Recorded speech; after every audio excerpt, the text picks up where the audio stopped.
Victoria, welcome to Personal Development Mastery Podcast. It's such a joy to speak with you today. Thank you. The joy is very mutual and is very bursting at the seams here. So we'll have to try to rein me back in, Aggie. Rein me back in.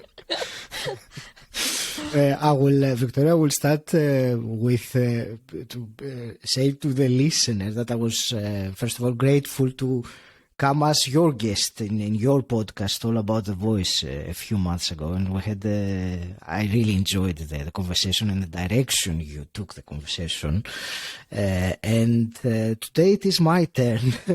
And today actually the topic we're going to talk about is I think something that many people resonate or will find useful: abundance, wealth, prosperity, and all this will be discussing your book, your upcoming book, which is going to launch very, very soon now, and probably by the time you're listening to this, it has just launched. The book is called Prosper Me, 35 Universal Laws to Make Money Work for You. Victoria, before we go to the book and this completely fascinating topic, which I read the book and I was telling you earlier that I found it insightful in many ways, and we will get to that. But before we do that, I wanted, just in terms of giving us a bit of context. So in terms of your story, your overview, what part do you think it's relevant to or important as context to this book? You know, Aggie, I'll give you kind of a global answer and personal answer. If you know of anything economically, or if you know nothing, you're probably feeling the pinch as the U.S. inflation right now at a 41-year high, and that ricochets into the global inflation.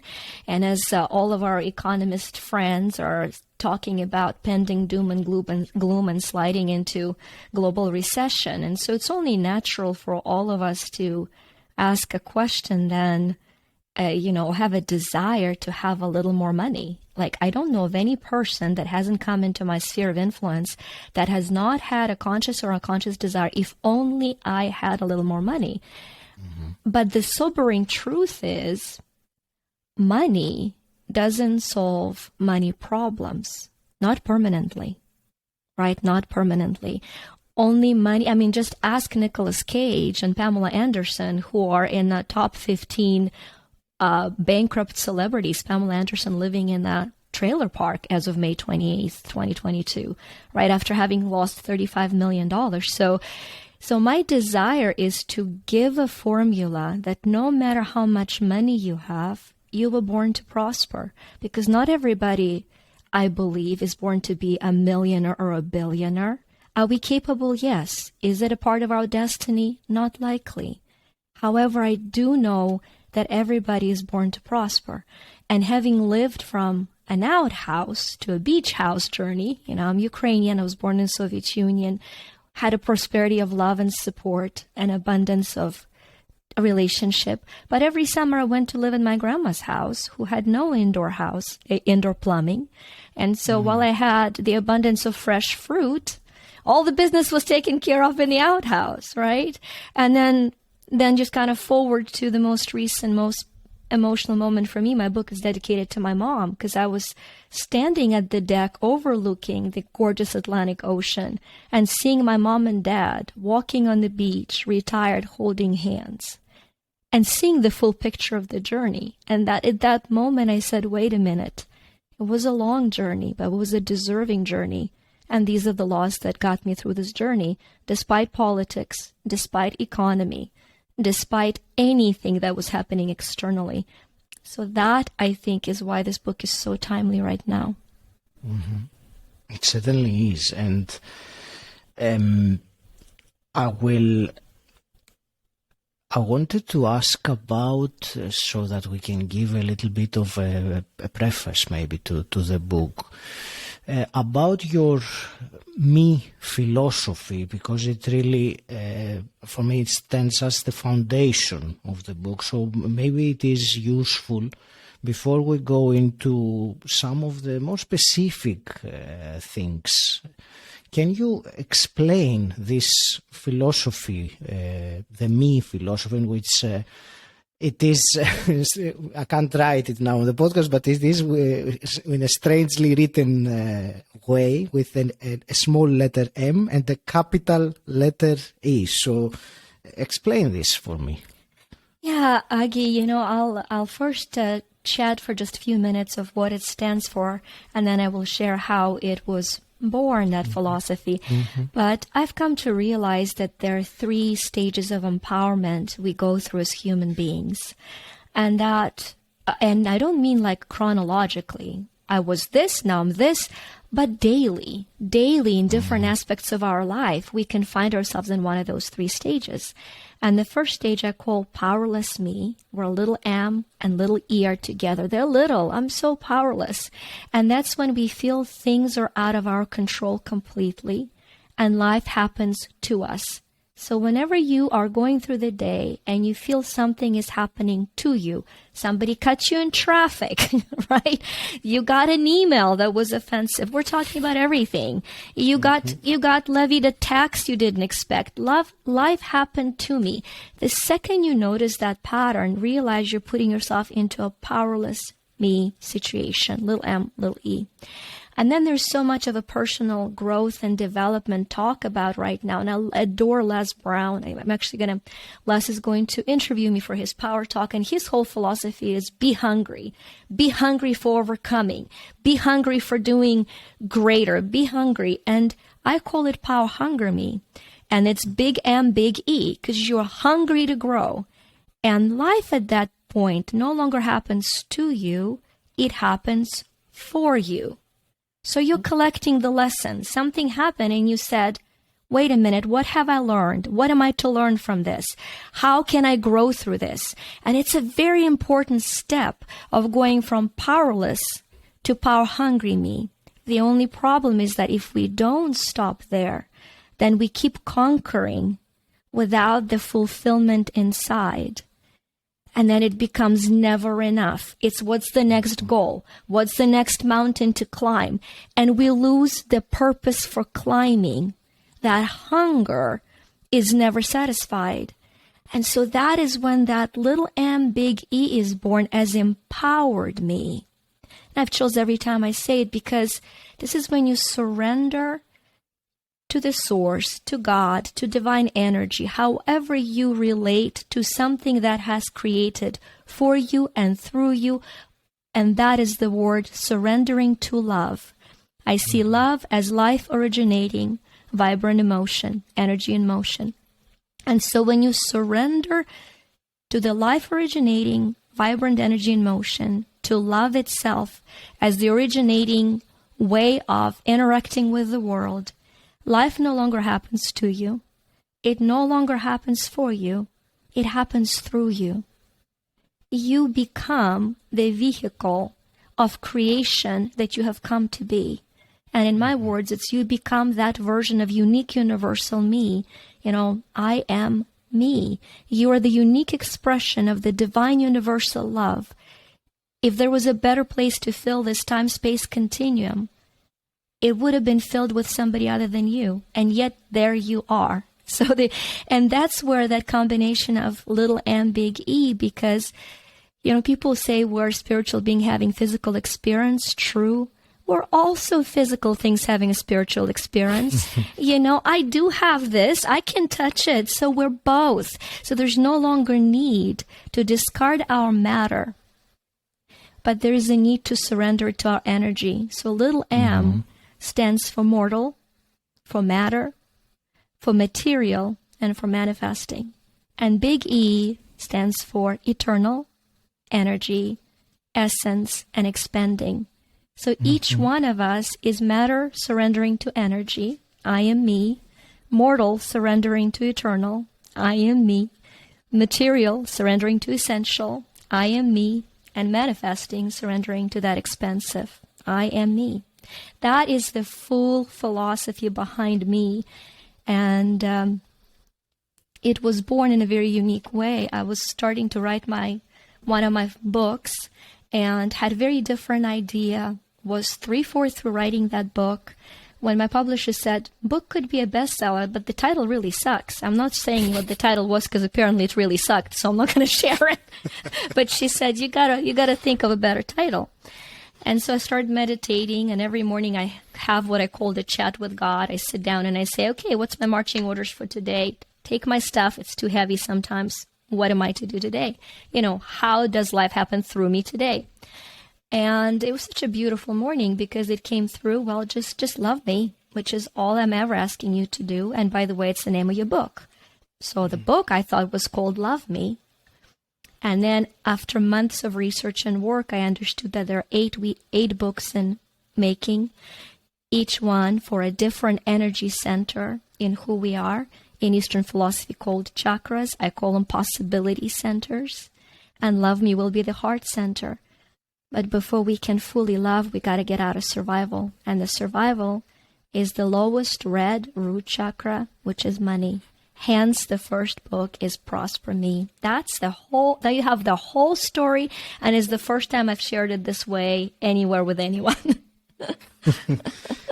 Thank you for sharing it like that. I enjoyed it, and it completely I made sense. I understood it. There were a couple of things that came to my mind. One was when you were describing the 3 levels of empowerment, and that power-hungry me that you said, this sensation of never being enough and not finding fulfillment and going to the next goal and the next goal, trying to find something that is not there. I believe it is something, I have seen it many times in the personal development space, that it's more better growth, but you use a phrase, you said that you lose the purpose for climbing in the first place. So that is, I can relate. I think many listening to that can relate to that. And there was another thing that came to my mind when you were talking about the empowered me, the 3rd level, where life is happening through us. And I will share quickly now that personally I felt that very clearly when I ran the marathon last year. Because the experience, it felt like it was not me doing it, and it's not very easy to explain it. I'm sure you understand what I'm trying to say, but I really felt that it happened through me like that. So that was just I wanted to add that as an observation, because it's a beautiful Amazing feeling, of course. Amazing, Aggie. And yesterday I have this group that's called Quantum Freedom, and I was doing group healing, and one of the amazing clients said, I have my daughter's wedding coming up, and I can only stand for 5 minutes. I'm so weak. My body is so weak. Can we do something that I have the strength to be able to make it through my daughter's wedding? And what came through was so powerful. I said, no, accept your strength fully, so that you allow for the divine to walk and stand on your behalf, right? Like you felt life running through you because you surrendered to the process. And it was just the same thing. And that is the law of grace. I mean, in a nutshell, allowing life to happen through you is the law of grace. Which is one of the laws that you have written. I will ask you about some of the laws in particular of the book. I will say, as my own observation, having read it, that first of all, I feel that the spiritual element permeates the book very much, which is a very unique angle, because money is a topic that is, in many ways, or in most people's perception, is a very earthly thing, or very practical, so I would say. There's not many people see it as spiritual, but I like how you describe and you have the laws of money as form of energy, and you have these beautiful analogies with the flow, or like similar with a river, and that for me was a very interesting and insightful idea that money, like everything else really, but you just need to look at it like that. It is a form of energy, and the laws, I really enjoyed how you combined some very, very practical elements talking about money with the spiritual, the energetic, or the this other aspect of it. So really enjoyed the unique angle, and I was telling you that before we started recording. I'm just saying it once more because I really think that people who find what we have said so far intriguing, they really need to get the book and read it. And we haven't even started going through some of the laws, but yeah, I just wanted to say that as an acknowledgement, really, because I find it. I personally enjoyed it. I can't wait to read it again when it comes out as a paperback. and when it's edited, Aggie, I apologize. It was all right. It was good enough for me to get it, Victoria. That's one of the the things that when you get an earlier version, it's all right. Shall we go through some of the laws of money then, the universal laws of money? And I have 2 or 3 really, that out of the 36, that there are 2 or 3 that they made a big, I immediately highlighted them. Let's talk about this rather than going through detail with some of the stuff, but there are some that are so major, and I will start with the first one, which is indeed a universal law, because it is very difficult not to come across the concept of gratitude, no matter where you look, especially in terms of abundance, in terms of getting more in our life of what we want. So tell us about this universal law of gratitude related to money. It's a great question, Aggie, and it is one of my favorite laws. It's the first law in the book because I think it's the first law in the book. It just is. So we're very aligned there, and I think that what happens for most of us, and I say it with deep love, we all think that we're more grateful than we actually are. It's just the truth, person, company included. I'm not pointing fingers. I'm laying hands in my heart. It's a point of awareness for me always. And why is gratitude important? Because translating into the language of money, what we appreciate appreciates. Meaning, the first appreciate is what we pay attention to with gratitude. The second appreciation is grows in value. Right? We talk about stocks that appreciate or depreciate. We talk about real estate that grows in value, appreciates, or loses value, depreciates. But it is true of every concept in our life. It is true of our relationships. If we appreciate a person, guess what? They will grow in value. If we continually criticize them and depreciate them, they will shrink in value. Not intrinsic, infinite self-worth, but the value of exchange with us. And so for the basics of that law is when we're aware of how we perceive the world around us, we start to understand whether we are bringing abundance and appreciation into our world, or whether we are depreciating it and robbing ourselves of the birthright of prosperity that we've come. And for me, the very important distinction for that law, and I think while so many of us, you remember that conversation we had, you have such phenomenal power of authenticity, which I think is why people learn so much from you and your phenomenal podcast, right? I just love that virtue of yours. And so what happens is that because it's been taught that we have to be grateful for all things, people of authenticity say, yes, screw it. If I'm a woman and I was abused, I'm not grateful for that. I'm grateful for the lessons I learned from that. But you gotta be not okay to be grateful. How can you be grateful for human trafficking? You're not okay being grateful for that. So that's the conflict of authenticity, where this law has been taught. You've got to be grateful for everything. And that's where we look at that power hunger, right? It's better than not being grateful for anything, because when you're powerless, you're not grateful for anything. Life sucks. So when you reclaim power, you say, I have to be grateful for everything. But the upgrade is that power hunger to being empowered is, oh, no. I am grateful through everything. No matter what happens to me, I will find things to forgive and things to be grateful for. And that is the process of the pure law of gratitude. And then all of a sudden, all of us authentic people can say, wait a minute, I now can be grateful because I'm not forcing myself to do the unnatural thing of being grateful for something that is of diminishing low frequency of human nature.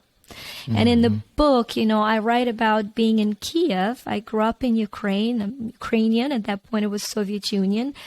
And I was on a 16th floor of a cement building that was barely heated in the winter. It was incredibly cold in winter. So I would study in my kitchen. I would put paper and cotton balls, glued with water and flour mixed glue. I would paper the windows to not allow the wind to come through, and I would cover the door to the kitchen. I would turn the oven on, and the oven would heat that little space, and I would study that way.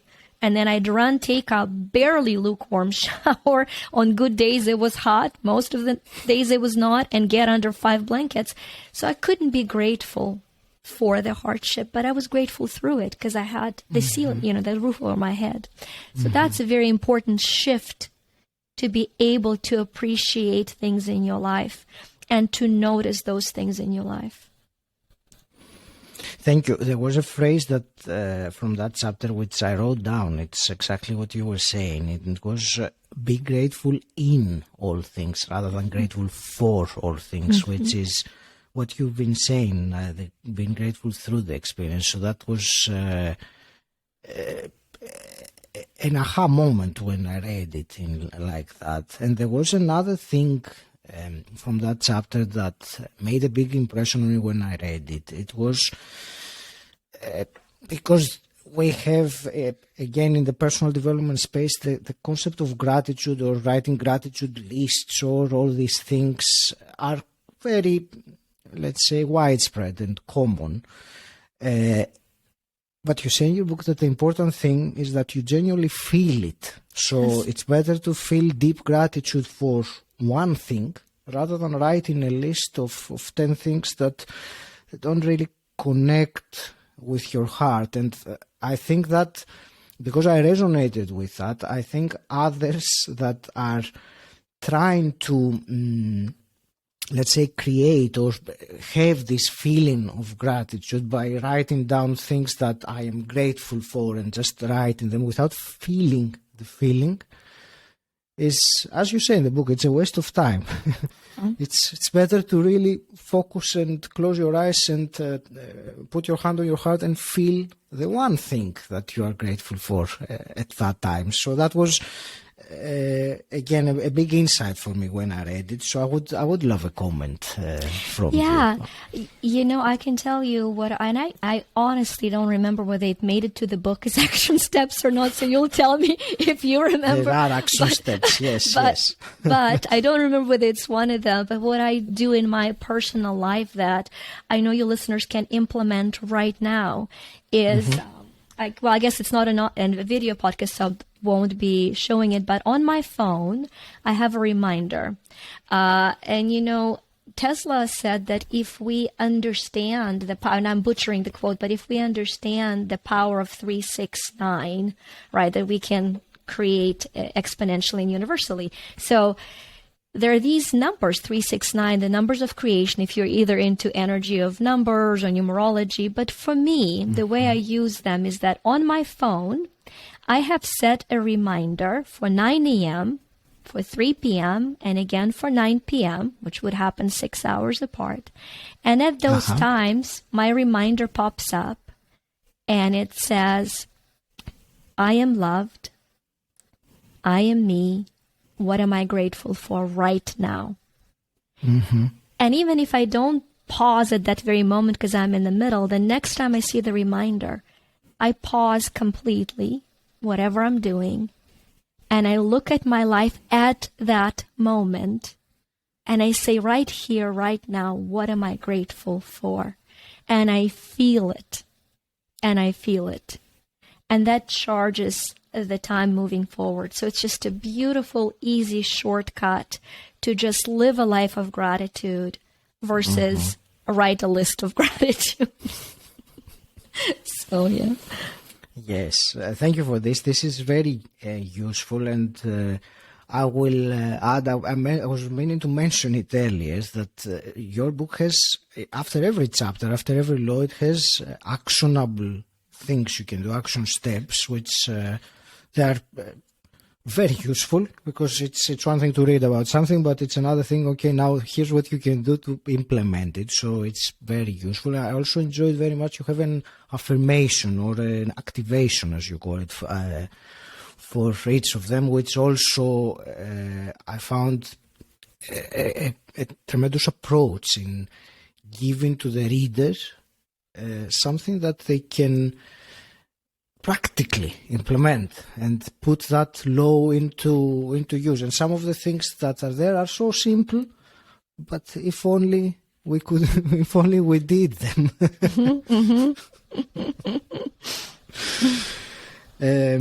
So let's move on. I will ask about one other of the laws, and actually again that will be the second chapter of the book. Obviously these were very fundamental, if I can use that word, and you call it the law of harvest. So you reap what you sow. So I will ask you to tell me your interpretation of this law in the language of money. What I will say just before before that, there was one phrase, again, that resonated very much with me, and I'm going to read it back to you as I made a note of it, that the harvest you will get depends on your dominant frequency. So be mindful of what you are energetically showing, because that's what will come back to you. So, yes, you reap what you sow. It is a universal law indeed. Yeah, the law of harvest can be an emotional trigger for some people. And so it's very important, I think, for me to remove that trigger and say that until we become aware, we cannot shift. And the only way we can become aware is through self-love and through self-acceptance. So the journey of awareness for me is the journey of self-love and self-acceptance. So if you just would, before I start talking about the law of harvest, and you reap what you sow, because for a lot of us, we're programmed right away to be overwhelmed by guilt, right? So my invitation would be to say, okay, before I go into the law, that you pause and you say, literally, and I love putting my hand on my heart, it said, I love myself through all my faults. I'm going to learn and thrive through this, right? I forgive myself for any mistakes. I'm going to learn and thrive through this. So accepting yourself fully is very important, because then you become aware of your weaknesses and you don't have to come and punish yourself for them. You can surrender them to divine grace to turn them into strength. So for some reason, that was very important for somebody today, and I wanted to share that. So the law of harvest is that we all reap what we sow. The problem is we are not often aware what we sow. So we reap things and we think things are happening unfairly, because surely enough, we didn't intend to sow this. So think of it this way. If you're a coach, and I'm scanning your audience energetically, you have a lot of coaches that are listening to your podcast. So if you're a coach and you're wondering why people don't want to pay you full price for your services while people are bargaining with you, I want you to pause and ask yourself, do you have a program? I love a good deal. Because if you do, if you go and you look for sales, if you always are seeking for the good deal, then you're going to attract people, because your dominant frequency, you're sowing the frequency of, I like to pay less for more, or whatever it is, right? And so you are attracting people to you and to your practice that are on that same frequency. So that's the first thing. So if you I always tell people, have an experience of going somewhere, paying full value, and leaning into the law of gratitude, because you're so grateful. Or go into the organic food store, and before you check out and you look at that most expensive box of strawberries, right? I want you to think of how much love and labor went into the luxury experience of you having the strawberries. Whose hands picked them up for you? In what country? Right? It just lean into that experience. So you appreciate, and that's the law of value and the law of gratitude coming together then for you, because then you're sowing abundance through gratitude, and then you receive abundance through gratitude. And the one side note on that law is, so be aware of what you vibrate when you live, because that's what you sow. When you are being very nice to somebody who has a lot of money, and then you're less nice to somebody who has no status, which one was more genuine vibration, right? Adjust. If you treat the poor as the kings of the earth, and the kings of the earth as the poor, you will be treating everybody as the version of me, and you will be at authentic frequency of abundance, right? And so the final thing that's important is that for us to be aware is that we don't necessarily reap where we sow. The law of harvest is interesting, because if you think of seeds, yes, if you seed the whole field, there will be a lot of the harvest that'll come up in the field. But the birds will carry a lot of those and will spread them in different places. And maybe a hurricane will come and destroy the field, but they'll sprout in different places. So it's very important to not be attached to reap in the same place as you sow. So if you continually, we're going to go to law and investment, if you're continually investing $10, 10 pounds at a time, and you see some things burn and disappear, but all of a sudden your project brings you an immense amount of money, please connect the dots. Because what you are sowing, you're reaping, just not where you're sowing. So very important distinction. Yeah. Thank you. And one other thing about the law of harvest that made a big impression on me when I was reading was this giving, this frequency of giving cheerfully, you said, or giving from a place of genuine appreciation, which you mentioned with the strawberries example that you gave to, because it is something not necessarily done consciously. When give, especially with the money, many times it's just very mechanical, and we give it without feeling this appreciation, or let alone giving it cheerfully. Many times it's with very reluctance. And what you said about the example with the finding the good deals, or the I think it's an invitation for self-inquiry. Yeah, give to grow, not to get. That's huge. And it's both for money and for goals, right? Set goals that grow you, not that get results only. And give to grow, not to get. If you're giving, it should be growing you and the person you're giving to. And that's beautiful. Thank you, Victoria. And I will move on to one other law, which again I felt personally resonated. So I believe it is, again, there are misconceptions with it, and it's the law of service. So the phrase that caught my attention immediately when I read about it is that you say that genuine service is not necessarily what you do, it is what you feel when you do anything.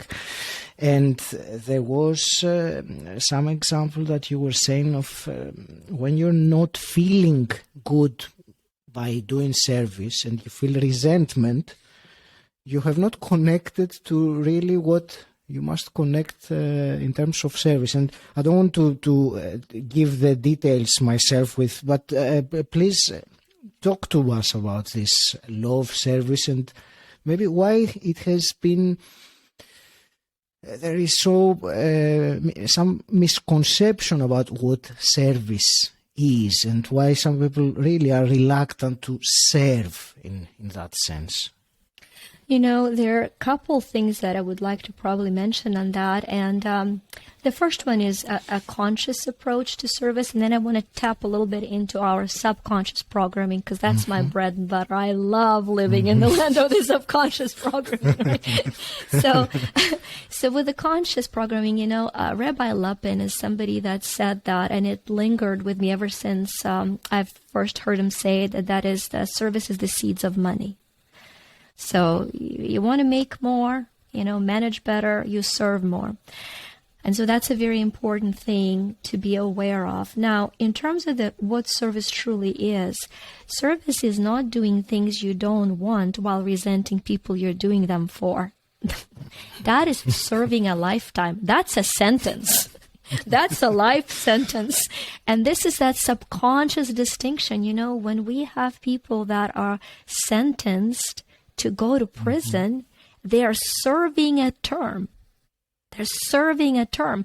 And so common consciousness, which we're all a part of, is the energy that we share through thought exchange. And, and you're a part of it. If you've ever thought of somebody and all of a sudden they called you out of a blue, it's because you tapped into that common consciousness. Your frequency of need was immediately matched with their frequency. So we all are part of it, whether we're aware of it or not. And so on that subconscious level, the service has become aligned with something that we are punished through. And that's where the reluctance is coming from. And, we've got to heal that in ourselves. Now, if you go on a deep genetic level, you're now bringing the bondage and even slavery that if we have it in our genetic makeup, and so we resent service because we misunderstand it as the contract of giving up our free will. So when we understand that service is the gift of free will through joy, it becomes the most freeing example, because you're making a choice to serve. And when I say it is not what you do, it is how you do, that approach changes your life to a life of bondage, which leads to debt financially as a subconscious mind, to a life of service, which leads to a life of prosperity. Steve Jobs said something to the extent that do only what you love, kind of pursue to do only what you love. And it works great when you've made a whole bunch of millions and you're hitting the billionaire status. It really works great. But none of us makes it to that land of passion and love without first learning to love who we are and to love where we are and to love what we do. So the service looks like this. Love what you do now so that you can do what you love. And by that I mean when you're fixing meal for your family, if you have one. When your friend calls you and needs something from you, pause. Can you do it through love? Because if you can't, don't force love. Just tell your friend no. It's a sacred no. It will keep your authentic being of who you are, your essence, unmarred, and it will keep the energy exchange between the two of you, right? So learning the power of sacred no gives you framework for the sacred yes in your service. And very often when you listen to that inkling of no, something will come that your soul really wants to say yes to. There is this new thing of say yes to every opportunity. I think it's insane. It's an insane advice. What do you mean say yes to every opportunity? The second you say yes to an opportunity, you say no to everything and everyone else. So pause, see what's in your heart, not in your fearful head. What's in your heart? What is your heart telling you?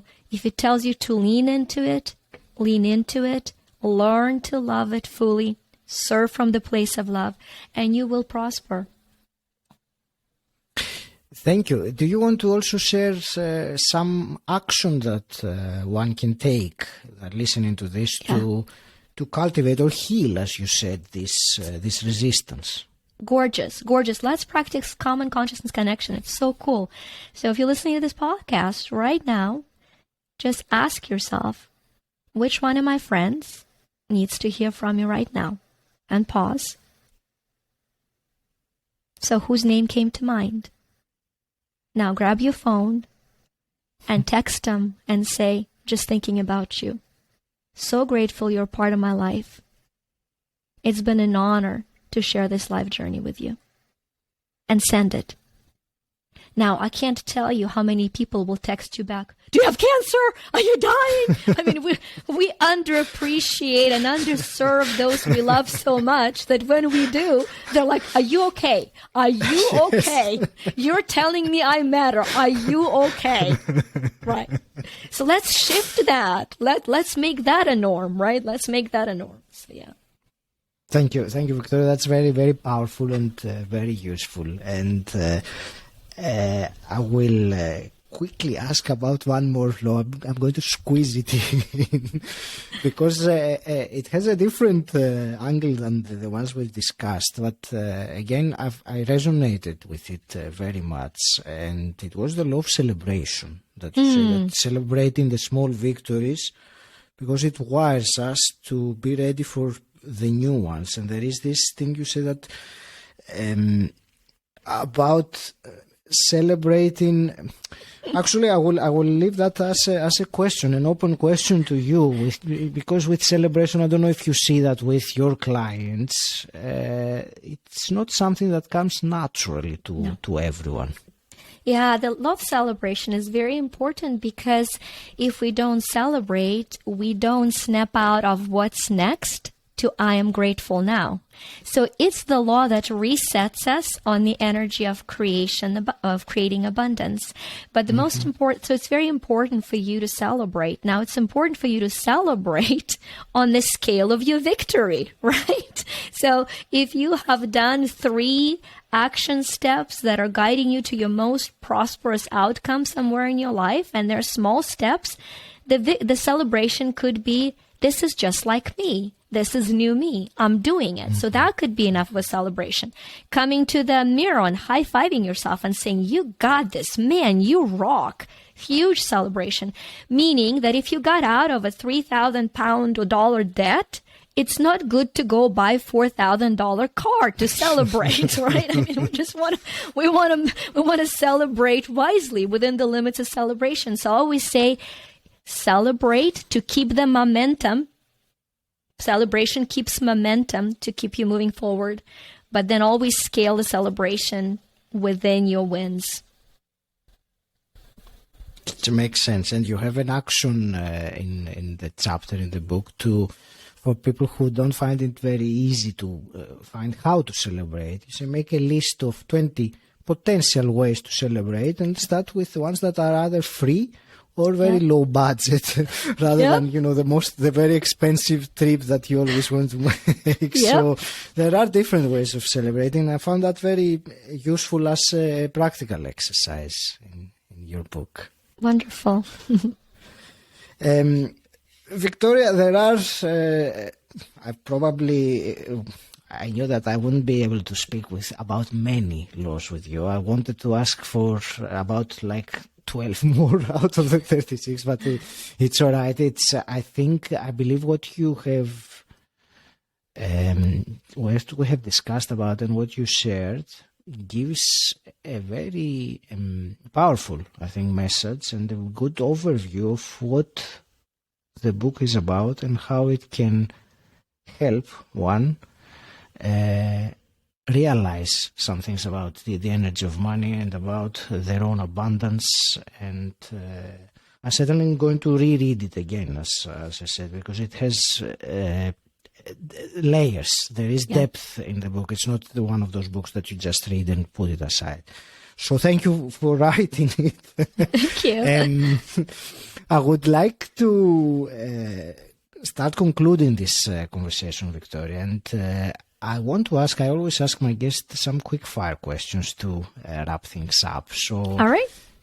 My first one is, what does personal development mean to you?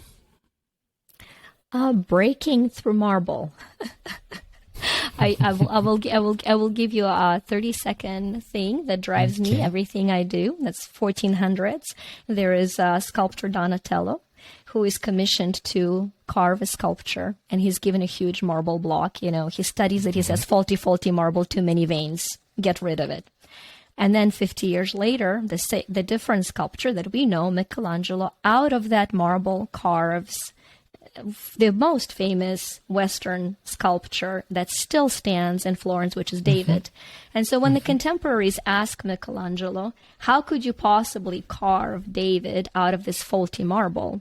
He answers in a way that inspires everything I do. He says, I saw the angel in the marble, and I carved until I set him free. So that's, to me, personal development. That is the angel in the marble. Get rid of the marble by surrendering the M to E. That's beautiful. Thank you. And let's say you could go back in time and meet your 18-year-old self. What's one piece of advice you would give her?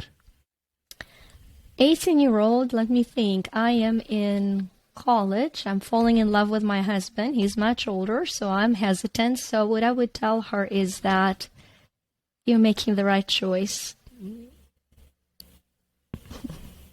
Thank you. Victoria, tell me where, give us the details of the book and where can people find you. Of course, I will put everything in the show notes, but please share this with us as well.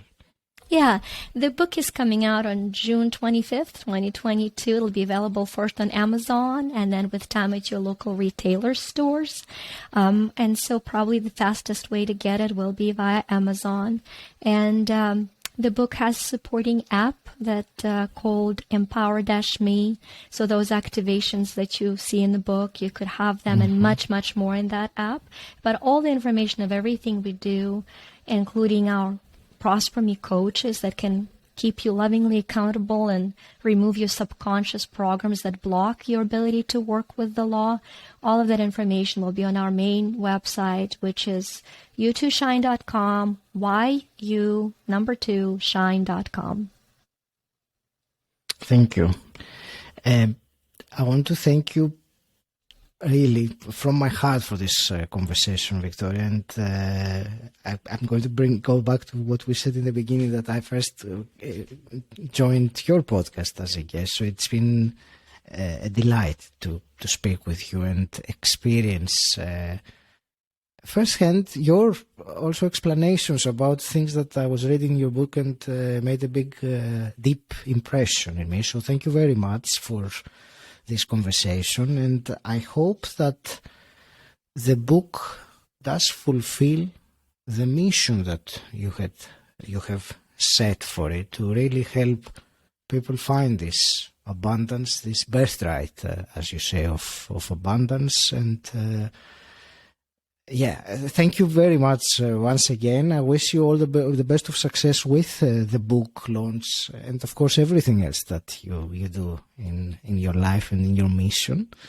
Any last parting words from you? First of all, thank you so much for having me as a guest, Agi. This is always, as exchanges with you are very nourishing. You create the space, I think, for the truth to be born. So thank you for that. And I was wondering whether I could just leave a beautiful, simple energy, activation, and blessing for your audience. And so, absolutely. May you remember your divine origin. May you remember the essence of light that you are.